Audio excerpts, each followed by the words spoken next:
د انډیا عرفان پټان د پاکستان په عثمان طارق بالنګ ایکشن باندې آی سی سی ته یو قسم ل ټویټ کړی دی. آی سی سی ته اعتراض ورجمع کړی دی چې د بالر ایکشن صحیح نه دی. عثمان طارق بل د پاکستان عثمان طارق ته ورخت د انډیا کیدر جادو دی.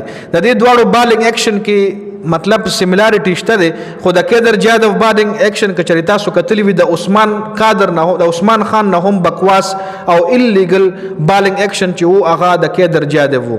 خو چونکې دا یو داسې ښه فاسټ یا داسې ښه فاسټ خو نه سپینر بالر دی، دا یو داسې آوټسټینډینګ بالر نو او بل د انډیا بالر نو په دې وجه په د باندې تر اوسه چې ابجیکشن نه دی کړی. خو عثمان طارق صرف یو T20 میچ وکړو د ساوث افریقا خلاف په دریم T20 میچ کې د عثمان طارق ډیبیو وه.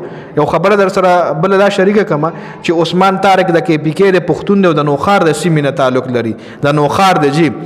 نو عثمان طارق په بالنګ ایکشن باندې عرفان پټان چې کم دی آی سی سی لویلی دی چې دا بالر ایکشن چې کم دی دا انلیګل دی او د بین کړل شي.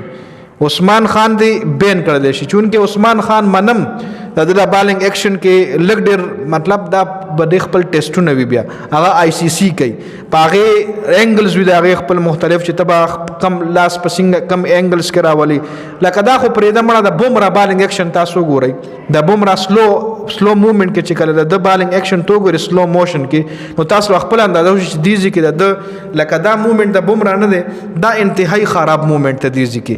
خو بیا هم په بومرا باندې زکه تنقید نه کیږي یا زکه هغه بین کیږي نه چې هغه د یو ډیر پاورفل ملک نه تعلق لري چې په کرکټ کې دا یو ډیر غټ هولډ دی په دنیا باندې هغه انډیا ده. خو بل طرف ته عثمان طارق تاسو به کتلی وي سید اجمل چې کله په پیک وخت کې او د دنیا غټ بیټسمنان سید اجمل را پرزولی وو نو په هغه وخت کې سید اجمل په بالنګ ایکشن باندې هم دغه شو چې رستا چې کم ډیګری د کم انګل دی د لاس دا ډیر زیات سیوا دی یا ډیر زیات کم دی، دا پرفیکټ نه دی. نو هغه غریب باندې هغه بالنګ ایکشن بدل کو. بالنګ ایکشن چې کله یو بالر بدل کی نو هغه نه هغه رنگ بالنګ نه کیږي څنګه چې هغه مخکې کولو. نو هغه خپل بالنګ ایکشن بدل کو هغه نه پس هغه رنگ پرفارمنس نشو ورکول څنګه بچغه رومبني بالنګ سټایل سره ورکولو.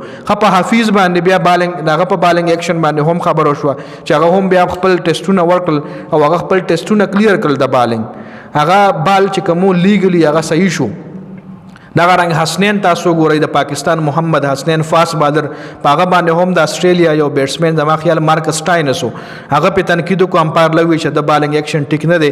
نو د امپایر په نوټس کې خبر راغی، میچ ریفری له خبره لاړه، میچ ریفری آی سی سی له خبره بوتله، آی سی سی محمد حسنین ته نوټس ورکو چې ضرورت لري د بالنګ چې کم د ستا ایکشن دی د دې ټیسټونه وکا. نو د خپل باقاعده ټیسټونه کیږي، د بیا باقاعده انګل چیک کیږي، د رن اپ چیک کیږي، د هر څه په دې کې ټیسټ کیږي کچري هغه لیګلی وي نو هغه بیا اپروف کړل شي.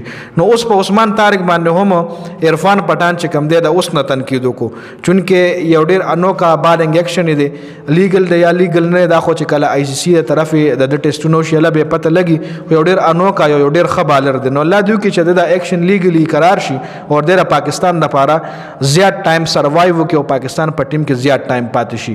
نو دا عثمان طارق حواله سره اپډیټ سوس تاسو دی حواله سره دا کمنټ لازمي وکړئ.